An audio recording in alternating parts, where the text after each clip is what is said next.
All right, welcome back, ladies and gentlemen, to Cultish Entering the Kingdom of the Cults.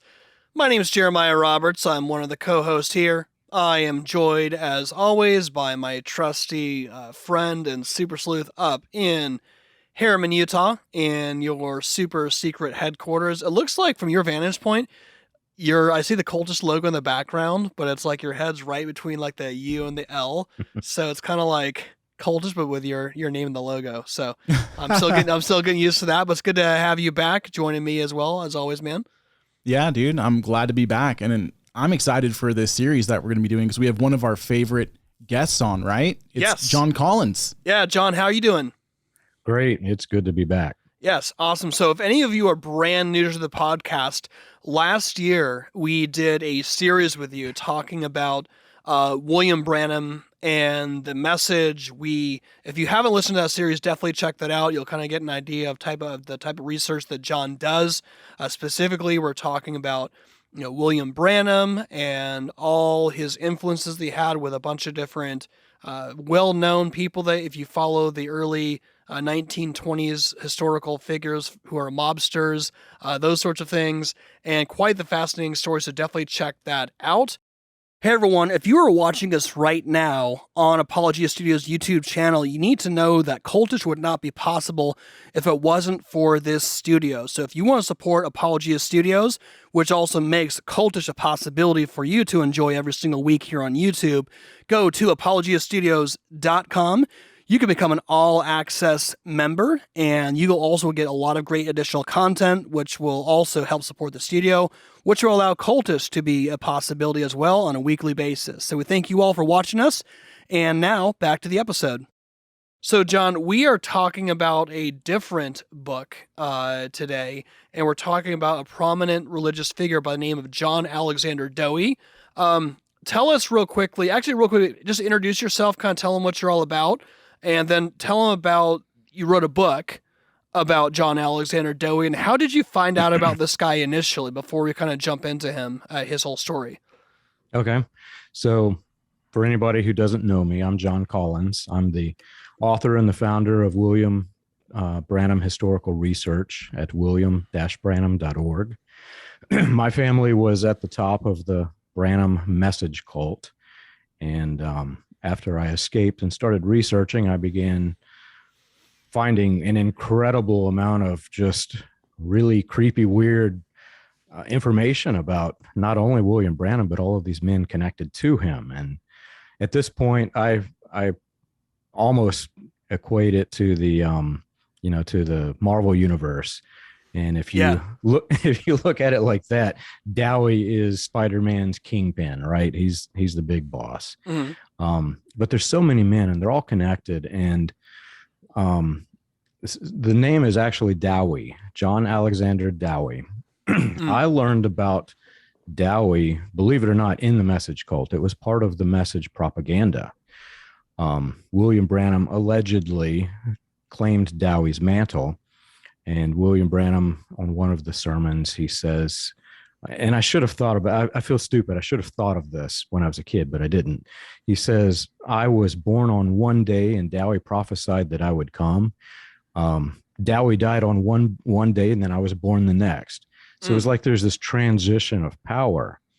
And, in the message cult, whenever you're trained and indoctrinated to be part of a group where there is a spiritual authority who has these divine insights, if you will, any person that he mentions is a divinely inspired person that's connected to him. So it was in God's eternal plan that God sent Dowie so that he could bring Branham. Right. And I became a little surprised the more I researched, because William Branham also toured with a guy named F.F. Bosworth, which we mentioned on the last show, I think. Mm-hmm. Bosworth was a faith healer. He was, he had huge crowds. Well, I learned later on during my research that Bosworth was a leader in Dowie's compound. And, growing up in this arena of giving undue worship to men, we were we heavily favored this thing called God's Generals. I don't know if you guys have seen this or not. Yes. Yeah. So in the message cult, there was this God's Generals series of, it's a docu-series and books, etc. I think it's Richard Learden is the name of the author. Well, we respected this book, right? This was talking about our prophet, William Branham. And he also talked about Dowie. And when you read the book, it's as though this famous historian is writing about William Branham and John Alexander Dowie. And the way it reads, it's like really, phenomenally good people that he's writing about. And the more I researched, the more I realized that this guy is just omitting every single critical detail about every single person that's in this book. And so now whenever I talk to people, I basically equate it to Aesop's Fables. It's just a book of fairy tales. It does not tell the true history. And, I'm sure he had a reason for leaving out all the critical details, but I wanted to focus on the critical and see, okay, what did this guy leave out and why did he leave it out? So that led me down the path of researching John Alexander Dowie. Wow. Okay. So do you think it would be like safe to say that John Alexander Dowie is one of the fathers of the modern like healing Pentecostal movement that no one's actually really ever heard of? Have you guys watched the Bonanza shows and seen the traveling snake oil salesman that goes town to town and he's got this magic elixir or whatever? Yeah. I mean, any prominent Western always has that character. When I was reading, just so you know, too, I was telling you privately prior to doing this episode, when I was reading through the book, I was visualizing him as kind of like Snidely Whiplash from Rocky and Bullwinkle for any of us who are older. So yeah. Yeah, so this character, this was a real thing back then. This existed. People, today, if you were to try to do this, people today it's not just educated, but they're more aware. They're more aware that there are people that will take advantage of them. So this thing would never have existed today. But, back in the 1800s, you had men with ill intent who wanted to take advantage of people who didn't want to work and realized they could actually make more money taking advantage of people. So you had the traveling snake oil salesman. You had not just Dowie, but there were, literally hundreds of men who were going from town to town saying, I can heal your sick. And they come into the town and the whole town becomes just infatuated with this guy who's claiming to be God sent or whatever. And whenever they go in, he's, referencing all of the healings or whatever that he had in the previous towns.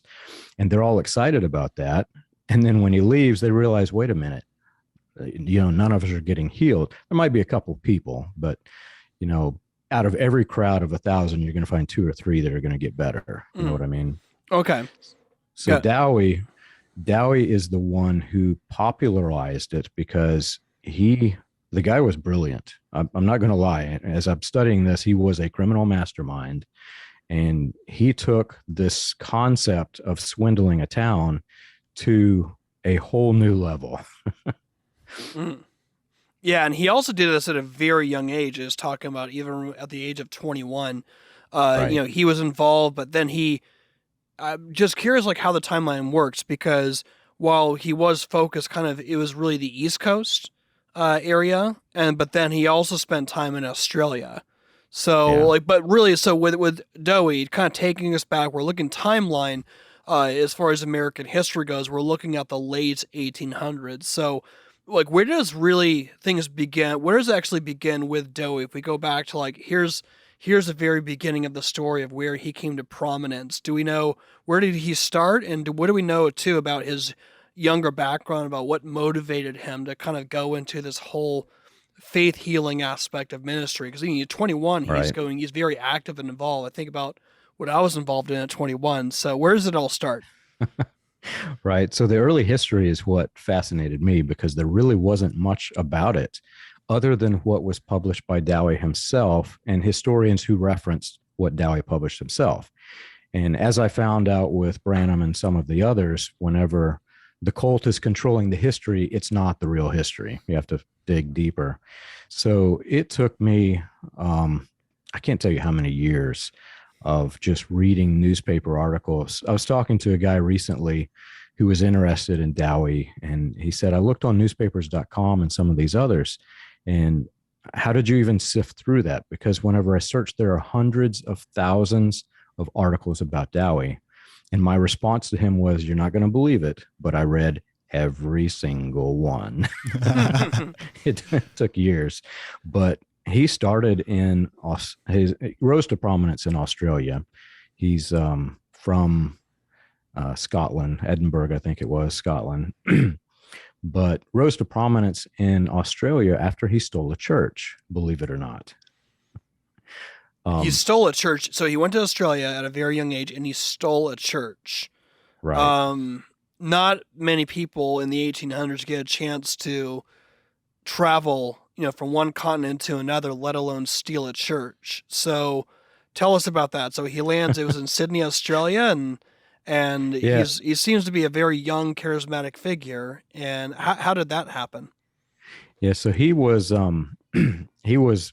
raised to be very against alcohol. So he rose to prominence at an early age because of his prohibition stance, and somehow got connected into the ministry. I never really found what inspired him to become a minister, but I did see where he had, attended some schooling for becoming a minister. And if memory serves, I don't think he finished that. I think he might have, been kicked out or whatever, but there was a family connection to Australia as well.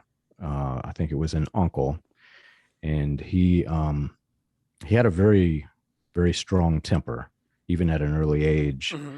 And for whatever reason, he did not have a good relationship with his father. So it may have been a family connection that brought him to Australia. I'm not certain what exactly brought him there, but when I found out that he stole a church, man, it's like, for any minister in America who's getting her start and claiming to be sent from God and stole a church, how does this even work? It reminds me of the Beverly Hills Cop show. I said, Yeah. Hey man, how did you steal a house? And this is a minister who stole a church. How did you steal a church? Right. So that's absolutely insane. Tell me what you think about this, because I was doing some research on him, and what I found was that he moved at a young age to Australia with his family, and then by the time it was for his college studies, he was sent back to Scotland, where he studied political science and theology, and I guess he was brilliant. This again could be cult history, and he was given like the honorary chaplain title for the school's medical infirmary, and that's back when for the medical things that were going on, there was like a theater, and people would gather around to all watch, and he got very disturbed because what he said he noticed was that they had no idea what they were doing, because it was more of a macabre science at this time, so it kind of like made him want to just trust God for healing instead of rely on the medical sciences. And like you said, what I found is that he never completed his schooling. He actually came back to Australia because I think his family had some needs. Mm-hmm. And then from there, like you said, he went and he stole a church. Right. What church was that exactly? Do you know? Yeah, there was a church. I think it was called the Sackville Tabernacle, if memory serves. I've struggled bringing up names, so that's why I'm pausing. But there was, so when he came back to Australia near Melbourne, there was a very poor community, and the pastor had, set up this facility. It was more of a community even than a church. There were people that were in need, desperate people. So they set up a community where people could donate and help the poor and needy. And that, he was a minister, so he basically turned it into a church, and it grew quite large because all of the need of the people, just filled the building until they got a bigger building. And what happened is the pastor got sick. I never did learn what he was sick from, but he took a hiatus for a period of time to heal. I did see where he had doctor's instructions not to be doing any public speaking.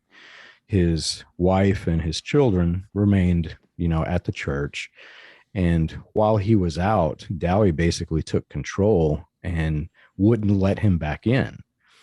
And Dowie excommunicated his wife, excommunicated his children, basically told him, you can't come back. because Dowie was disfellowshipping people who disagreed with him. And he basically set up this hierarchy of control. And he found out that the wife was secretly helping the people who he had booted out of the church. And so he found out, became irate, and said, the wife's not coming back either. And, the pastor found out about it. He came back to take control back of his church. And it was quite a fight to take it back.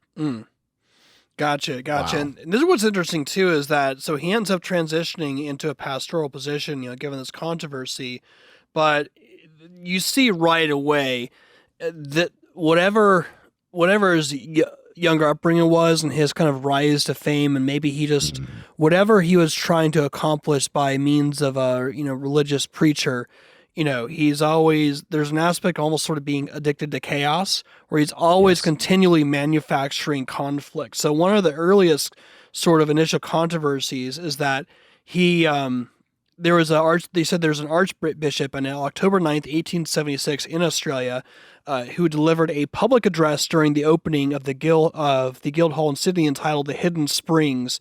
And he basically took this sermon and kind of twist it into something that it was not, in order to create division. And this and what I think this is a good thing to introduce him as far as his characteristics, because you see this at a very young age, but you see this kind of carry out later on in his life. Tell everyone about this whole controversy, what it entailed, and what this kind of tells us about the type of person that Alexander Dowie was. Yeah. So my impression after this extensive research is that probably what you read was correct. He was brilliant. Even at an early age, I can see that this was a very smart man.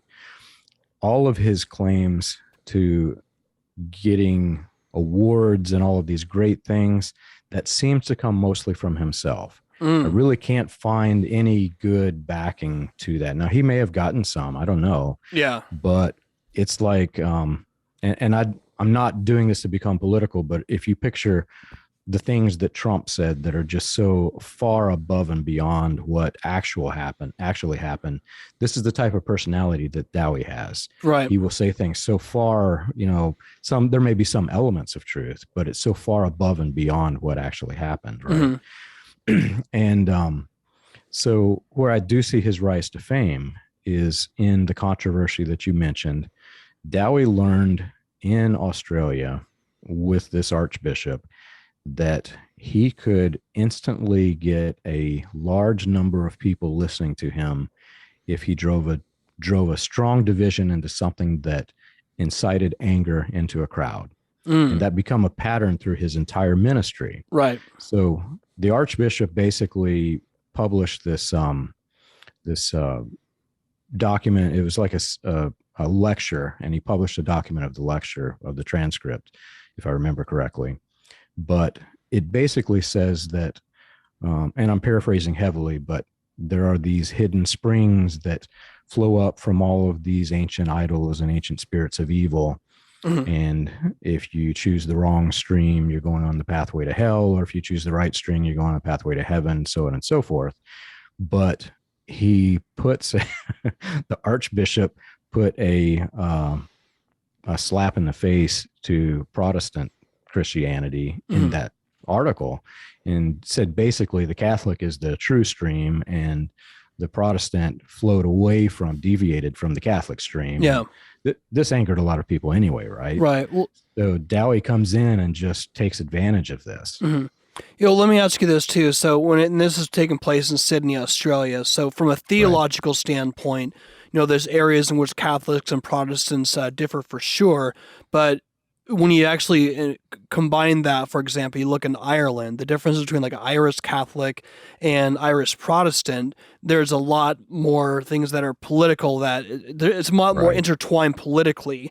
Was that the same with Australia? Because it seems like he's not just trying to make a theological position, but he's kind of trying to create, division, pit up one person against another. Is that the same? Was there similar context of that in Australia between Catholic and Protestant? When I write the books, I try to get an idea of the culture of not just the culture of the country or the city, but of the era of the country. And it's very difficult to do, right? From what I could tell from my research into culture, this was just a melting pot. There were some gold rushes that happened right before Dowie came. And so you had all of these people who built these makeshift shanties to live in so that they could work the gold mines or whatever. And you had just this influx of everybody with every different ideology, people from other countries, et cetera.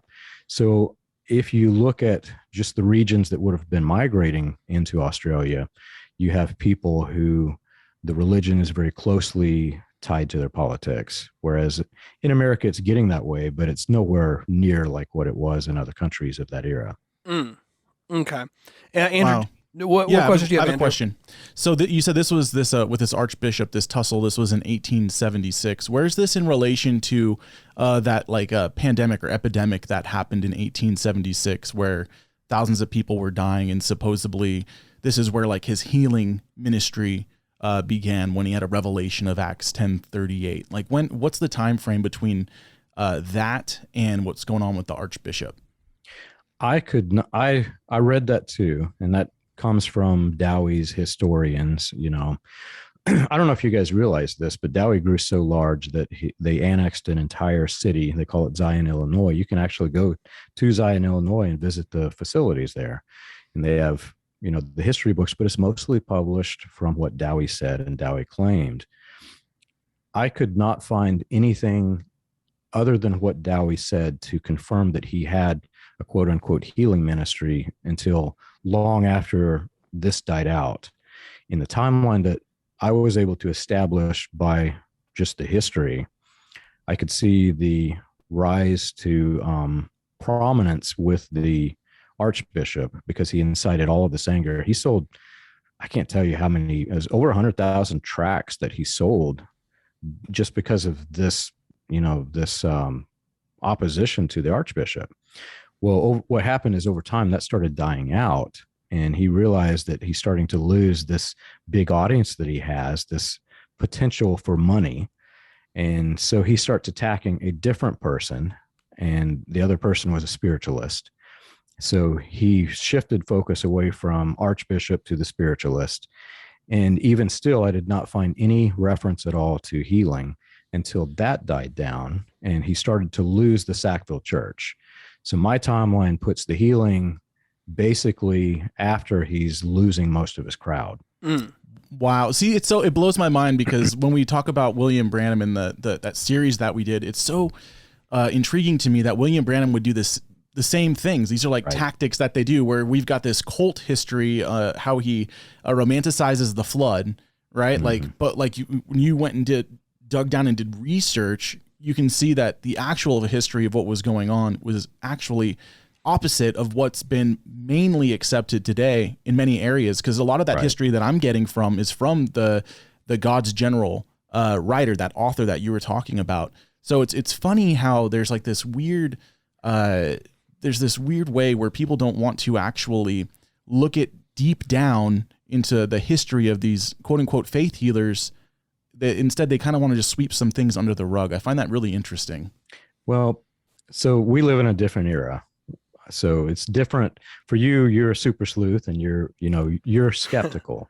So if this guy were to come up to you today, you would say, no, you're a freak. I'm not going to listen to you. You're just trying to steal my money because you're wired to think that way. But put it into a different perspective. Say that Neil deGrasse Tyson or some astrophysicist, something that you knew nothing about, who came in, you know, claiming to have this knowledge, and he's talking about things that you completely do not understand, but he's doing it in such a way that he's speaking with authority. He's a confidence man. The term con men come from people like Dowie. He comes in speaking with confidence. He gains your confidence, and then he, you know, that's when they go after the money, obviously. But if that personality were to come to you and just completely awe you, you're just awestruck by this person, and you're not questioning his authority because you don't know how to question his authority. You don't know enough background knowledge to question it. Well, these people who, you know, a lot of people even today, most Christians have never read their Bible, which blows my mind.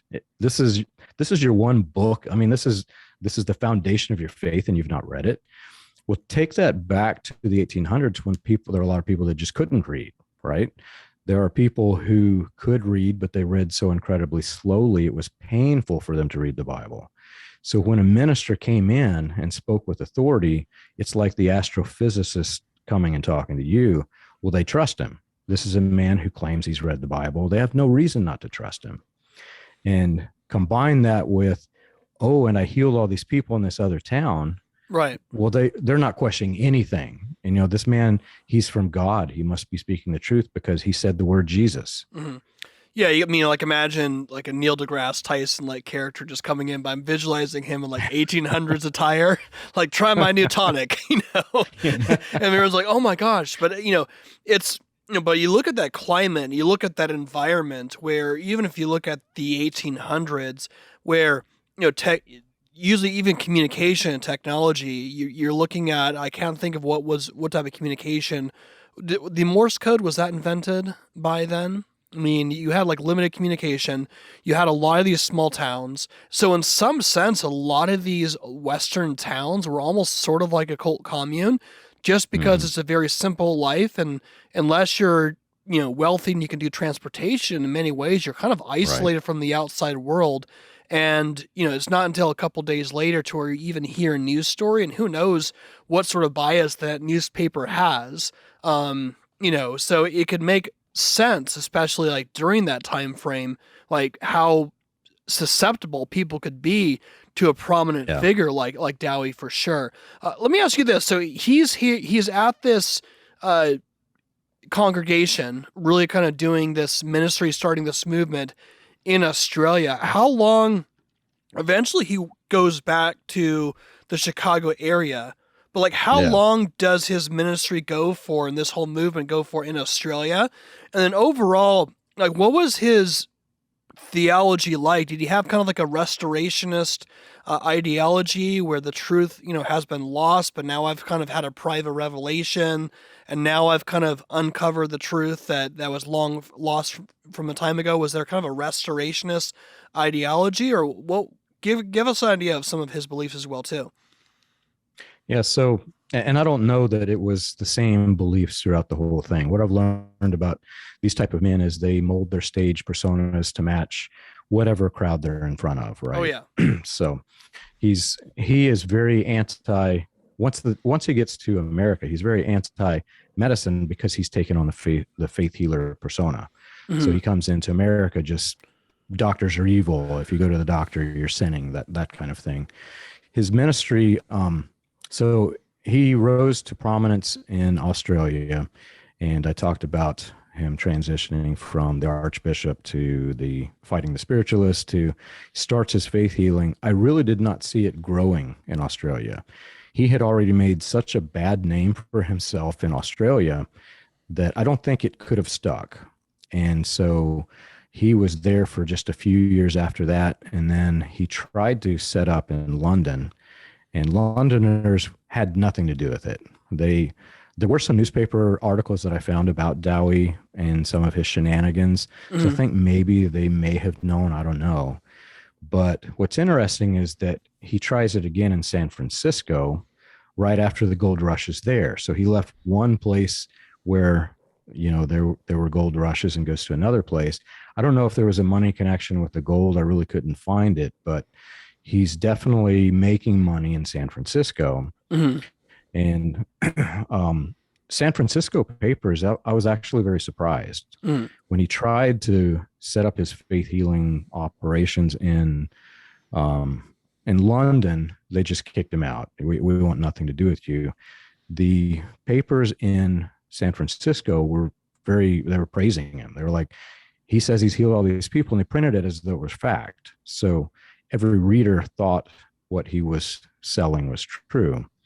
And from a historical standpoint, if you exclude everything that Dowie says about himself and his theology, the only thing that I could find, historically speaking, was his faith healing theology. There isn't really much restorationism in the early part. That came much later. It really wasn't a lot of theology published. It was mostly anti-doctors, and you can kind of glean what his ideas are from his sermon titles. Right. But I don't have the sermon transcripts, unfortunately. Okay. And I can't trust what he said much later. I do have some writings that are, debate type articles, and this does not sound like a religious man at all. Gotcha. Well, I think a lot of people, from at least my conjecture, they're probably just given the time of biblical literacy, they probably were just enamored by his charismatic preaching, and also maybe the desire to perhaps experience this healing if they could just have enough faith. So I would just guess based off of previous movement, there's probably just this level of, dependence upon Dowie, that if I just keep on going to him and following him, eventually, this will carry over to me, whatever ailment that I have. Right. But the restorationist theology is important. I don't want to lose focus of that. Yes. Because he is seen as one of the key figures in the New Apostolic Reformation movement. Right. William Branham is also referenced, and Branham basically is just he's a clone, a mini-me of Dowie, basically. Mm-hmm. But what happened is, if you look at the transition that I can see from the history of his theology, the restoration stuff comes mainly after he is just violently angered with newspapers who are publishing critical information, politicians who are publishing laws to try to stop the people who are dying because of Dowie. He's got, I don't know how many hundreds of lawsuits against him in Chicago and the surrounding area. He has this driving force against him, and he gets so angry. That's whenever I start to see the restoration stuff come in. He is wanting to basically wipe all of this out and replace it with people who support him. So that's the restoration that he's talking about. Right. Okay. Yeah, that definitely makes sense. And Andrew, you can give me your thoughts too. But one of the things I thought about John too, when you're talking about how, he's talking about he's for medical care. I think you said in Australia, but speaking against it once he came back to the United States. And you always see that problem with politicians where, it doesn't matter, at least here in America, it's like whether it's Democrat or Republican, both of them pander, to whatever their audience is. But I think about, turning back the clock, even to the pre-Trump era, Al Gore. I think it was, I remember when he was talking about this emotional story about, I think his sister died of lung cancer, and he made this vow to warn about the dangers of smoking. And then it was only a couple years later where he was talking to, these tobacco farmers, and he was saying, throughout most of my life, I raised tobacco. I want you to know that with my own hands, all my life, I put in the plant beds and transferred it. I hoed it, I dug it, I sprayed it. And he just is talking he's totally pandering to them. Whereas in a different audience, you see it all the time. I mean, there's times where you have different politicians, they go to somewhere to the southern states, and all of a sudden you got Hillary speaking she magically gets a southern accent. But it's that is nothing new under the sun. I'm sure you had people like him doing that as well too. Well, if you talk to Al Gore, he invented the internet. Oh, and if you talk to John Alexander Dowie, he invented faith healing. So hey. Well, I guess we got to give some undue credit to Al Gore for making even Cultish a possibility and for Zoom, because I guess none of that would have happened without Al Gore. So, did you ever find when doing your research back in Australia that he did try to run for any political office or the Australian Parliament or anything like that? Because I found information supposedly that he tried to run for office in Australia but failed, and then he wanted to. I did. I did. I was reading it last night, and I wish I'd have committed it to memory. I kind of glazed over it because I didn't.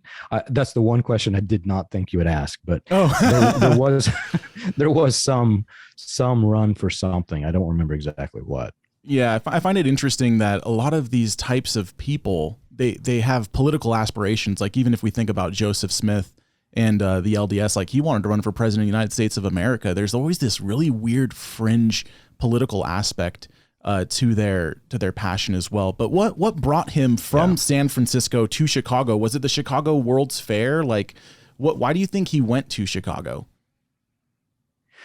Yeah, so it was Fair, but he set up in Chicago before the World's Fair. He actually was, he kept telling the people that he was here temporarily from Australia and that he was going back. And he never really moved back. But he set up, whenever the World's Fair came to Chicago, he set up in his, it was like a facade. He built this church that had this nice front. Right as you walk to the entrance of the fair, you passed him. Mm-hmm. And behind this thing, it was just so decrepit. I think they ended up having to tear it down and build new. It was so bad. Yeah. But as you're walking into the fair, you've got this sideshow freak who's saying, hey, come get healed, bring your sick, bring your afflicted. I mean, it's just like a circus, right? Mm. So he set up there, and quite honestly, that was one of the most brilliant things that he did. But going back to your politician point, there's another aspect of Dowie that not many people are aware of. He actually started a political party, and he did want to invade Washington. He wanted, towards the end of the book, you see it, he tries to take over New York. He's not taking over New York for religious control. He wants political control. And he started basically a political party to try to, I wish I could remember the name of his party, but basically to try to influence politics. And what's interesting, if you tie that back to our previous conversations, I remember you guys were blown away when you saw that Kardashians were involved in this thing. Yeah, right. Yeah. Have you guys seen the Netflix docuseries The Family? Yes. Yeah. We acted an episode in it not too long ago. Okay. Yeah. So on my website, if you type in The Family, you'll see there's a picture of it. Demas Shakarian, who is Tatos, the patriarch Kardashian's nephew, who started the Full Gospel Businessmen's Association. Whenever the family set up in Washington, shortly after, Demas Shakarian and the Full Gospel Businessmen set up there as well, so they could join into the National Prayer Breakfast, so they could influence politics, right? I actually have a photograph of William Branham with Richard Nixon speaking at the National Prayer Breakfast. Branham went to these things. I'm almost certain that Bosworth was involved in the political aspects of Branham's ministry in some capacity. I can't think of it offhand, but I do know that Branham was involved multiple times. And there's this weird quote where Branham mentions Nixon and his several members of his staff coming to his home here in Jeffersonville after attending that prayer breakfast. And that's what set me off into looking into the family, because apparently the family it was like any cult, they have all these spider webs. William Branham's message cult was a spider web off of the family. And William Branham's cult grew from Dowie's cult, which had this strong political presence. Yeah. Let me ask you this. We're talking about the connection between Dowie and William Branham. So the World Fair, the World Fair in Chicago, that was actually a whole section that we focused on both in your book, and we talked about that in your previous episode. So I guess my question would be, what is the connection? I'm just going to assume, what is the connection between Branham and Dowie, but specifically like the World Fair? Did they what's the connection there? So there were two World's Fairs in Chicago.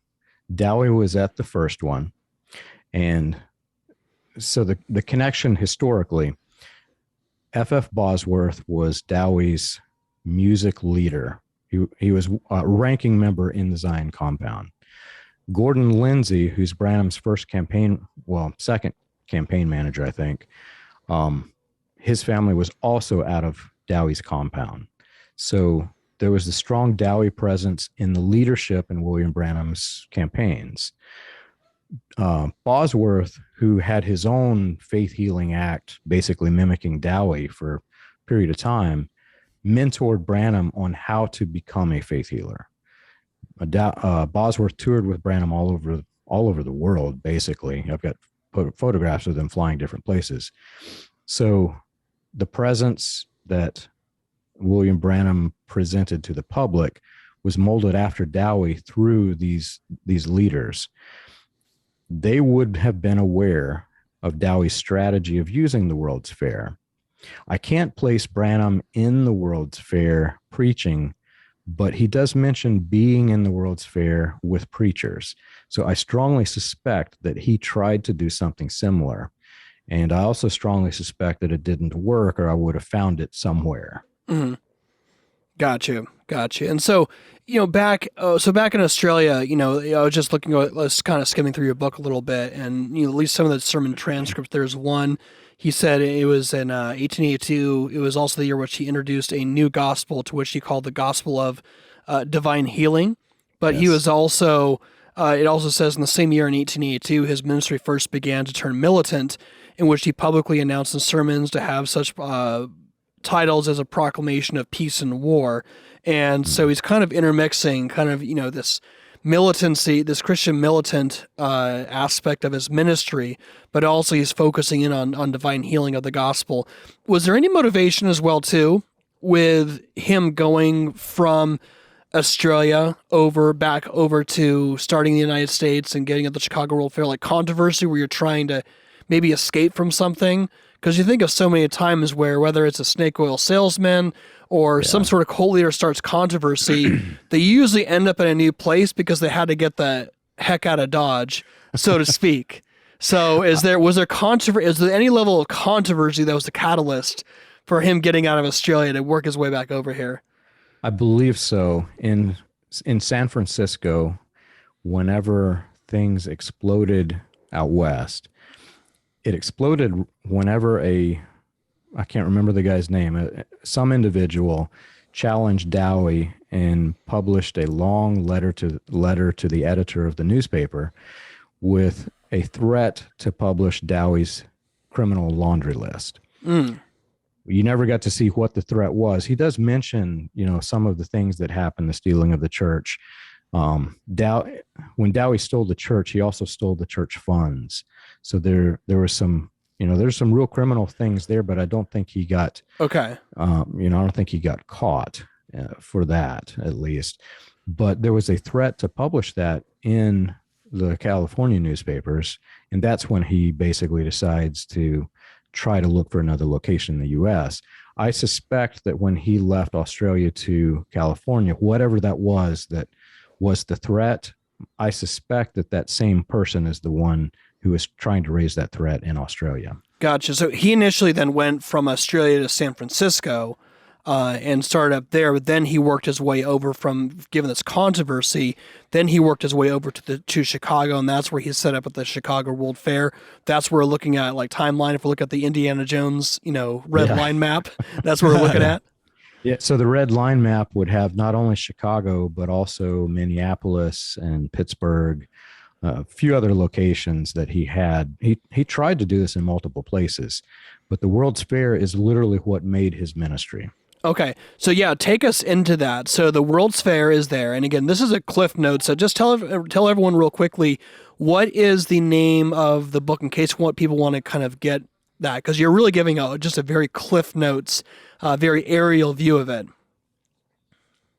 Oh, you got yours up already. Militant Christian Extremism, a critical examination of John Alexander Dowie. Definitely. There's, in the book, I don't know if you guys notice this, like I do with my other books, the reading is actually very short, but whenever I find a reference, because this is history that has to be rewritten, I can't just simply put where I got it from, or people won't even believe it. I actually have to put the actual quote of text into the book. So you're going to see the footnotes. Half of the book is footnote with quotes of text. Yeah. So.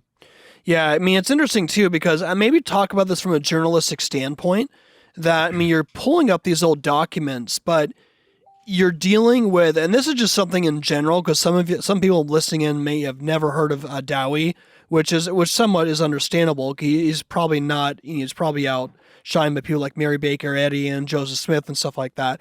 But any sort of cult propaganda is written in such a way to make them the faultless, perfect, spiritual leader, for sure. So when you're digging through these documents where you're looking at someone like Dowie, it's very much, even if the 1800s history is like whitewash history, it's done in a very prejudiced, biased way to show that this is God's prophet. Like, how do you go through that documentation? How do you cross-examine it in such a way to actually determine the truth when essentially a lot of the information, even from back then, is propaganda to begin with? It's very hard. Interestingly, I'm working with a Pentecostal historian, and he's very pro Charles Fox Parham, which I am not pro. And he asked me to proofread his latest book that comes out later this year, I think, and give him all the dirt that I can find on Parham, because he wants to publish the true history, right? I actually will be recommending this book, even though I disagree with his premise and his conclusion. I recommend the book because he is very, very factual. But he has explained this to me. Dowie is fundamental to Pentecostalism, not just to the New Apostolic Reformation. Dowie is fundamental to Pentecostalism. He is a key figure in Pentecostalism.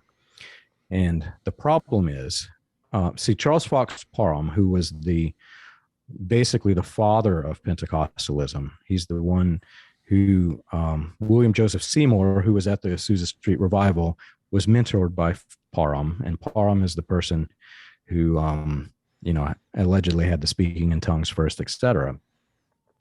Parham, before he set up his compound called Bethel, he went to Frank Sanford's compound, which was another faith healer in Maine, and went to Dowie's compound and basically learned what they did so he could clone it.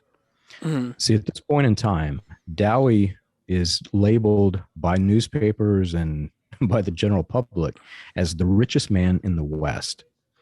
He had, in today's money, I think it's like $500 million in today's money in the 1900s, just from setting up this commune. And this was a man who was struggling financially as he's fleeing all of these cities, getting ran out of town. Yeah. So he was attracting all kinds of opportunists. My opinion is that Parham was an opportunist. And I have some facts to back this. Parham he was involved in this fool's gold scheme. He had this elixir that he claimed was made from gold that could turn other stones into gold or some weird thing, gold from God. And he was trying to, it's a long history I won't go into in here, but there were many things that I could see he was doing things that were unethical. And whenever I'm looking at all of these con men, and they're all kind of working together and studying each other, and when I see one that's doing something that's unethical, I realize that this is probably not a good guy. So my opinion of Parham is formed like this. But when Dowie died, the newspaper said they had this flood of prophets coming to, basically Chicago is overrun with prophets, I think was the exact verbiage. Dowie claimed to be Elijah the prophet, as did, some of the others we've looked at. Yes. And so all of these people were coming to get Elijah's mantle, or, Branham mentions this. Branham says basically he's taken, Dowie died on one day, I was born next. He's referring to accepting Dowie's mantle. And if you look at the New Apostolic Reformation today, you have the Todd Bentleys and all of these people wanting Branham's mantle. They're wanting this succession of whatever this mantle thing is, right? So Dowie is very fundamental to Pentecostalism, but what the historian has told me is this: even in Pentecostalism, they know Dowie was very, very crooked in so many aspects. Now, they give him reverence. They say that without Dowie, these other things wouldn't exist because he's a pillar to Pentecostalism. So at the same time, they say God was working through Dowie and he was a bad guy. And that's basically, I'm sure he would be upset with the way I paraphrased that, but for sure, that's essentially the way that it comes out. God's dealing through this guy who's also a bad guy. Gotcha. So with Parham, like you mentioned that he had his own, you mentioned Bethel and Parham. How do those go together again? So Bethel, it's a different Bethel than you're talking about. This was I think that was the name, and I'm bad with names, but I think that was the name of his commune that he set up in Kansas. I actually grew up not far from his commune. Okay. There in Kansas. Gotcha. I was just curious. I was just genuinely curious because we haven't really followed. Our podcast kind of blew up when we did the whole series, defecting from Bethel, forever ago. But like in that process, I know there's a connection on the level that Chris Valentin's talked about. Wanting, and both Bill Johnson and Chris Valentin had talked about, obtaining the mantle of William Branham. And now you see this connection here, and also like they've taught. I think both of them have mentioned about God's generals. I didn't know if there's any connection between the Bethel that everyone knows about versus like what you mentioned. I didn't know if that's something totally different. Well, it's totally different, and I looked it up. It is Bethel, just outside of Topeka, Kansas. Is what okay. Parham's compound is. For sure. I live in Jeffersonville, Indiana. Yeah. Branham's pyramid grave that you guys saw in the last episodes is here. Every time I drive by, I just recently put one on my Facebook page. Every time I drive by it, I see these people bowing down, praying to this pyramid statue of Branham. But there are also people who come and cross the ropes and hug it or lay on it and try to absorb the spiritual fumes or whatever it is that they're trying to absorb out of this thing, because they want to do that. And I want to say, is it Todd Bentley that's from the Bethel you're talking about? There's a video. There's a video out there of Todd Bentley doing this. Right.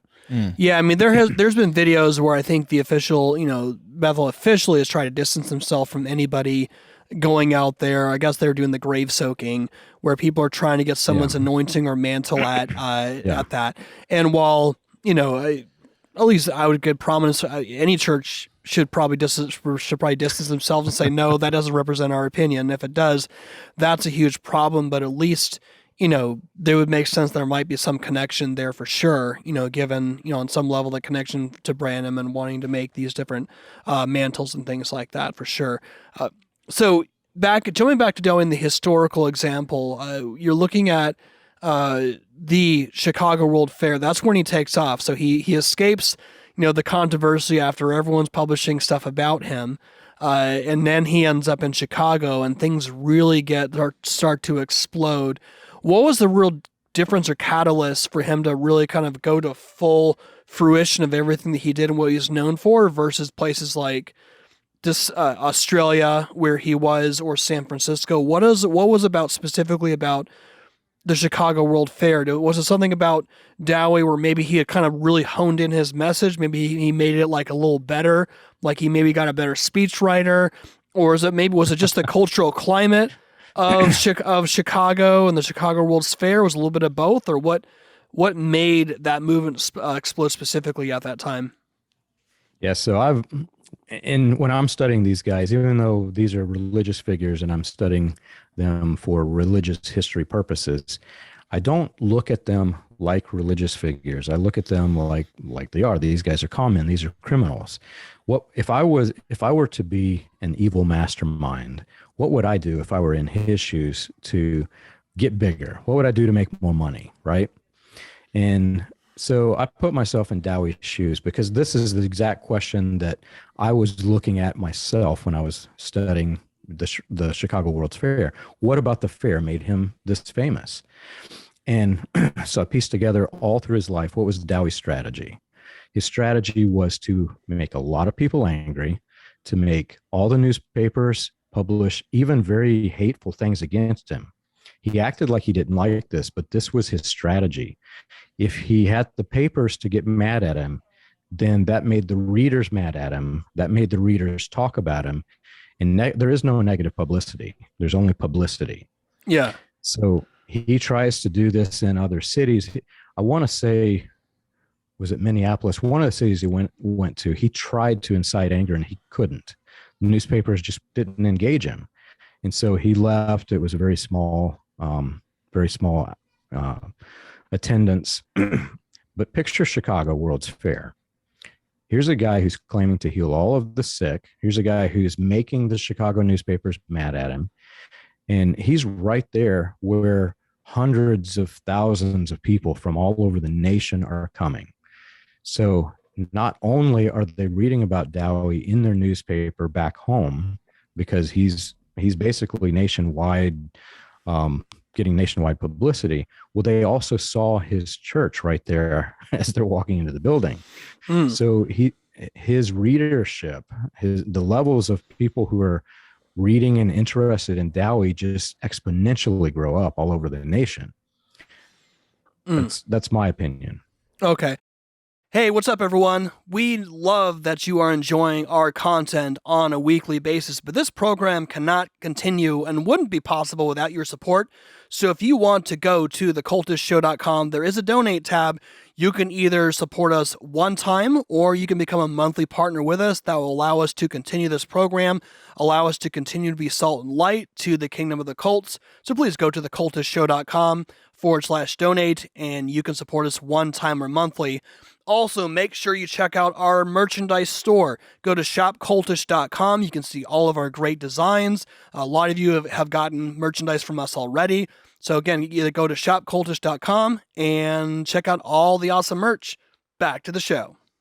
What would be some examples too, initially when he's in the Chicago World's Fair, like when he's doing his display or doing his healing demonstration, what sort of healings? I'm thinking, for example, Jim Jones would do these examples where he would have someone supposedly that would they would be releasing some sort of cancerous mass, but it was actually like chicken gizzards, or they would have some sort of gimmick, where somehow somebody would do something where they'd have plants in there. Was a little bit of that, or did they have people kind of going through like a placebo where they think, oh, it's him, it's Dowie, oh my gosh, I'm on stage with him. I know people who were knocked over who went on stage with Benny Hinn, and I had a friend who told me just because he was on stage with Benny Hinn, it was like emotionally overwhelming, he's about to, and as soon as he knocks over, you just sort of assume that somehow my ligaments are coming together or something. But what did his healings look like from what you've researched? Yeah. So my opinion, and it has to be opinion because I wasn't there. My opinion is whatever worked. I look at Dowie a lot through Branham because Branham was trained by Bosworth, who was there. And you guys have probably seen it. There's this thing that you do I think I did it in grade school, where somebody's holding a yo-yo on a string and they tell everybody, watch, if you focus in, you can make this yo-yo move back and forth. What's actually happening is the person who's holding it, their arm gets tired. And over time, it just starts to move because their arm's getting tired and it's waving a little bit.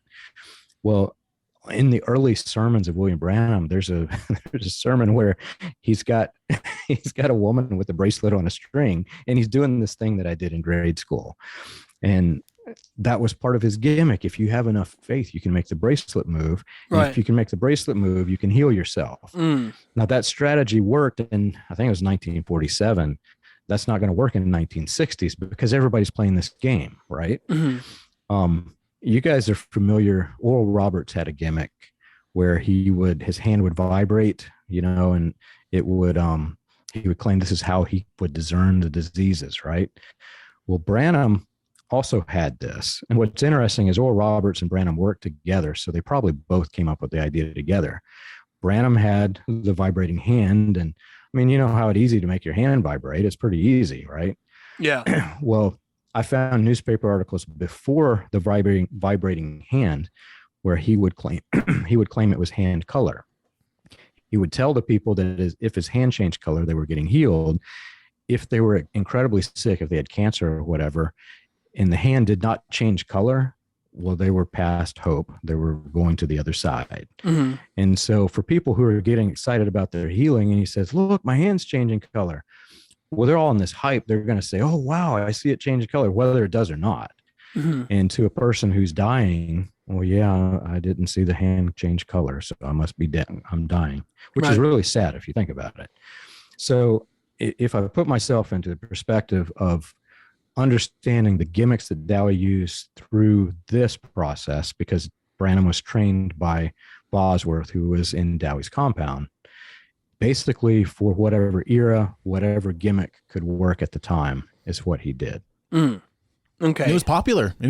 He had three shops in Chicago. I think they're called like the Divine Healing Association, which were essentially lodges where people could go to get healing. What they would do is they would essentially tithe to him. They couldn't have any medical intervention, and people would just be there to pray for these people. There's 3 different ones. It's absolutely insane. In today's money, it's thousands of dollars per month per person to come lay in the bed.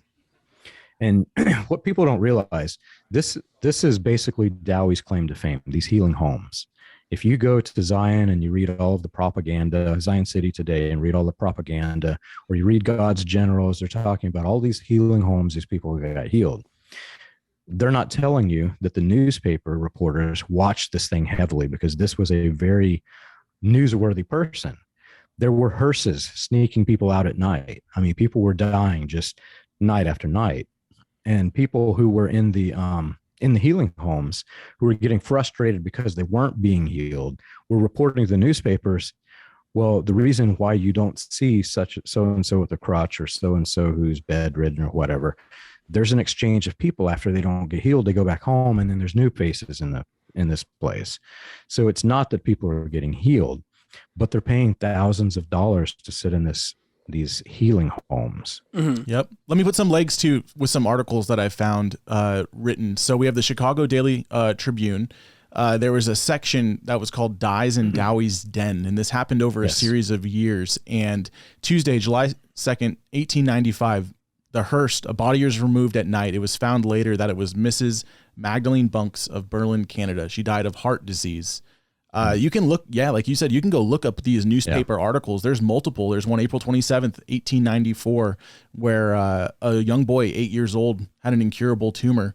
And pretty much the doctor said he was going to die regardless, but his family, who his dad was actually a reverend, brought him over to one of these healing homes. Actually, I believe it was the actual home of John Alexander Dowie, and the boy ended up dying there. And it's sad. These things happened all the time. Yeah. I have a large sample of those on my website. If you go to the Dowie page on my website, at the bottom, there are tabs, and you can click on newspapers and you could read through them. What's really sad about those that you mentioned, embedded in those, you'll find that there are some cases of people who would have actually lived had they actually went to a doctor. And there were some people who almost died because they didn't. Example is, there was a kid who fractured his shoulder. So literally the kid broke his shoulder. His parents, because they're in this cult, they're basically, their mind is being controlled. They're brainwashed. Mm-hmm. And they're brainwashed into thinking that if you take somebody to a doctor, you're siding with Satan. That was Dowie's doctrine. So instead, they take the kid to the healing home with a fractured shoulder, and all of these healing home people are just praying for the kid and not setting the bone. Yeah. So the thing is never healing. And the kid almost died. Now, there were other people who had curable diseases who did die in Dowie's compound because they didn't go to the doctor. Yep. Interestingly, when Dowie got sick, or when his daughter or people who were very close to Dowie got sick, the doctors did come. Yeah. Wow. It's such a prominent example. Like, bad theology hurts people, or bad theology kills people. So when it reminds me too, like when we had our episode Forever Ago on Christian Science, he had talked about, in a very emotional way, understandably, where our guest, Tanner Johnsrud, was just very emotional because he talked about how many people he was around that died. Like, he lost way more people than should have been lost. Death is inevitable, but just because of the fact that they were not allowed to get medical care. And you talk about these different aspects of cults. You talk about, a charismatic figure or creating a compound where you isolate them from the outside world. But a big aspect of so many people we've talked about is this aspect of, you need to have faith. God will heal you, but they have this real, antagonistic idea towards getting regular medical care. But that seems to be just a common characteristic. But you can obviously see that with Dowie. I'm just curious too. From someone who kind of grew up in the message movement and now researching this person, you think about in Christian Science, there's a couple other people that we've talked about too. Why is that? Why is there such an emphasis for these cult leaders to say, no, don't get medical care? Why do you think that is? Right before this call, I was trying to think how best I could explain that, because it's when you're brought up, like I was brought up from birth believing this nonsense, right?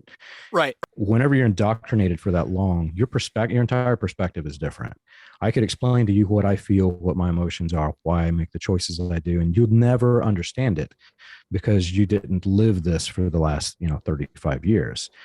But so Pentecostalism had many different flavors. When people think of Pentecostals, they think of the speaking in tongues, and there's a large portion of Pentecostalism that believe that speaking in tongues is evidence of the Holy Spirit. Right. Dowie, who is also a fundamental element of Pentecostalism, even though he's before Azusa Street, he's a fundamental element of Pentecostalism. And there were Pentecostal branches that sprung from Dowie's influence that did not believe it was speaking in tongues. They believed that it was healing.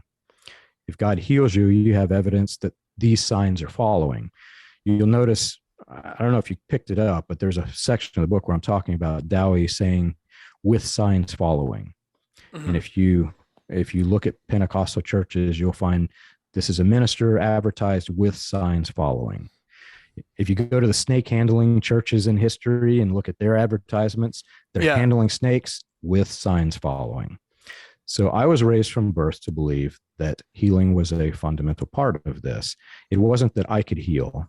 It wasn't that my family didn't, avoid medicine. We took medicine because the government actually came in and said, you can't be telling parishioners not to take medicine. You're killing them. So we're going to put you in jail if you do this.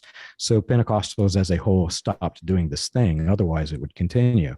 My family took medicine, but while we're being told that doctors are good, you can go to the doctor, you can get medicine. At the same time we're told God can heal you. You don't need a doctor. And if you have enough faith, your body will heal if you accept your healing. And then take it a step further. So if you're indoctrinated with this conflict, yes, I could take medicine, but if I have enough faith, well, wait a minute. If I'm not getting healed, and if I go to the doctors, does that mean I don't have enough faith? Mm-hmm. So then you try to deny yourself the medicine. Right. And even still today, I'm long past this cult. I no longer believe any of this stuff. Even still today, I struggle going to a doctor. If I get a headache, I'm not going to take aspirin. Most people would just go grab a bottle of aspirin, right? Or Tylenol. Mm-hmm. I won't do it until it will develop into a migraine before I do. Not because I disbelieve this, but because it is so deeply rooted into my inner being not to take medicine that I just simply don't take it. Yeah. And this theology, on the flip side of this, so people who don't get healed, I have people in my family who have chronic disease, and this incurable chronic disease like lupus and things that there is no cure. You're going to suffer and basically until you die.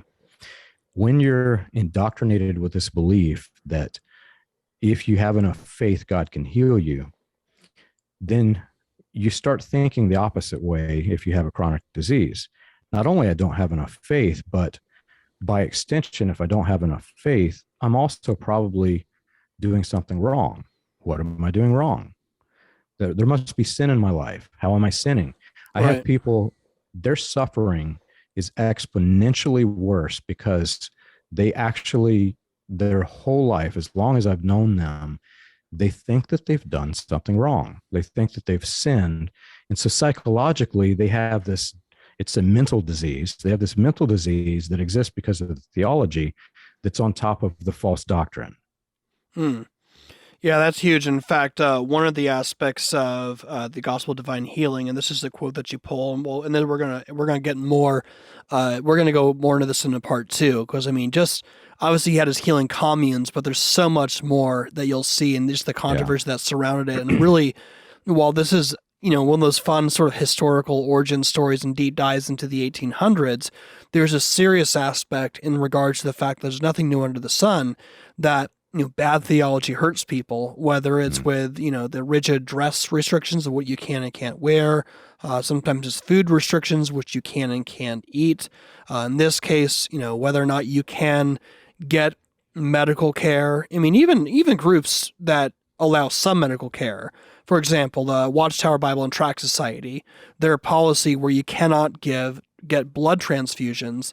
And, Yeah. I remember we had someone that Andrew, you and I were talking with, and he was on ATV, and if I recall, and his either his niece or something like that. Is his niece, yeah. Had an artery. Yeah. I mean, she ended up all getting so close to severing an artery. And basically, there was some sort of law in place where they basically said, you have to be able to give this person blood, legally, so they couldn't really go against it. But if it wasn't for that law, this person probably would have died. And there's plenty of people who have actually, who have died, young children, and people from all broad variety have died just because of this specific policy that Jehovah's Witnesses have. And so that's prominent today. And so that you're seeing this here as well too.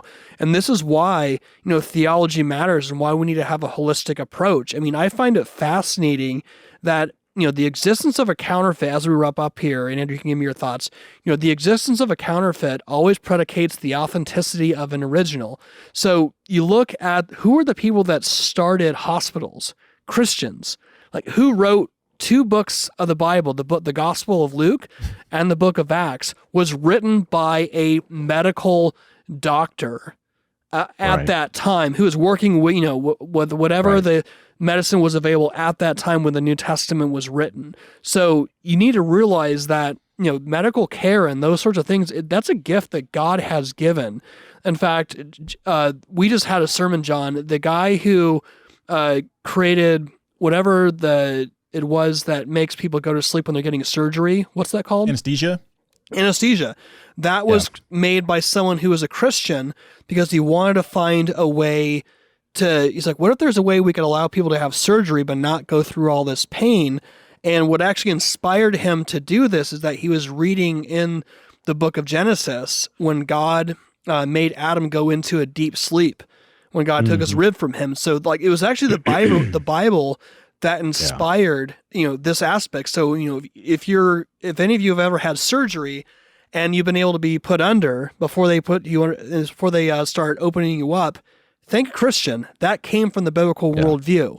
So that's just something we want to really emphasize, that as much as this is interesting in regards to Dowie, this is so huge in regards to this aspect of cult abuse, of not allowing to get medical care, which they should. As image bearers of God, this is something that is there to bless people. I'm laughing and I'm like bubbling over. You've said so many things that are just bringing this flood of emotions to me. Anesthesia.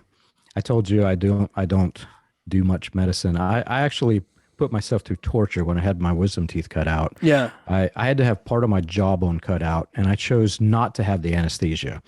And I never will forget the doctor saying, sir, we can't deaden your jawbone. This is going to hurt you really bad.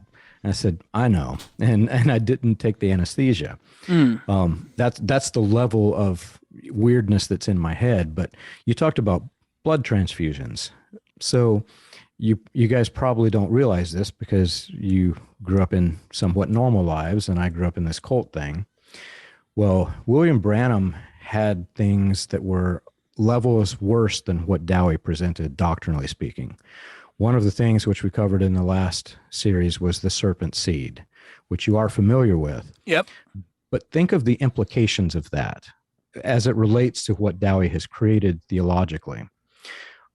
Also, since the last shows that we had, I've discovered where Branham's doctrine of Serpent Seed came from. We've identified the source as Wesley Swift. And this guy, you need to look up Wesley Swift if you've not researched this guy, but it's because of Swift that the Aryan Nation exists, the skinheads, the neo-Nazis, all of this thing. He was working with is it Calvary Temple? It's one of the churches that William Branham frequented, and he was affiliated with several people that were in William Branham's inner circle. So I started looking at the doctrines and the source matches. But think of the Serpent Seed, which is Christian identity. You've got 2 bloodlines. Yeah. Good bloodline, bad bloodline. When you're in white supremacy, It's referring to whatever color is not you, basically. When you're in a cult that is built upon top of white supremacy, the bad blood is whoever's not a cult member. The elite, God's chosen, have the good blood. Everybody else has the bad blood. I actually was speaking with 2 cult escapees from the Branham cult in my house Sunday, I think it was Sunday before last. And they were telling me that there was a person in the cult who needed a blood transfusion and was refusing it because they couldn't get a cult member to donate the blood. They would not take the Serpent Seed blood. Whoa. So it is so many levels above what, it's so complicated what's in my head because of all of these false doctrines. People just take it for granted, but you would never even think, well, is there good blood and bad blood, right? Yeah. This is an actual problem that the cults that are built upon top of this thing, it's an actual problem that they have. Wow. Well, there's a lot more we can go, but so let's do this. We're going to jump into where this cult goes from here. We're going to talk about a lot more practical implications like that we mentioned just now. So, John, appreciate you hanging out with us. And if you guys enjoyed the first part of this series on John Alexander Dowie, definitely let us know what you thought. Hope you enjoyed the first part of this series. Just real quick, one last time, if people want to, we'll have links when we drop this podcast, but if people want to get your book, tell them just a little bit about it and where they can find it.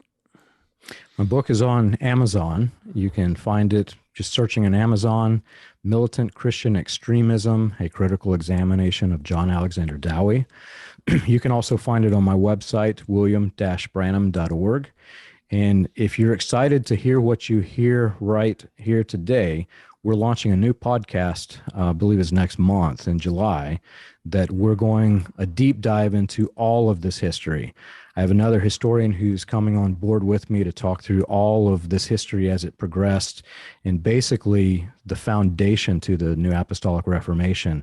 We're going to be studying all of that. And you can find that also at william-branham.org. All right. So thank you guys for listening in, and we'll talk to you next week in part 2 of this talk on John Alexander Dowie on Cultish, where we enter into the kingdom of the cults. Talk to you guys next week.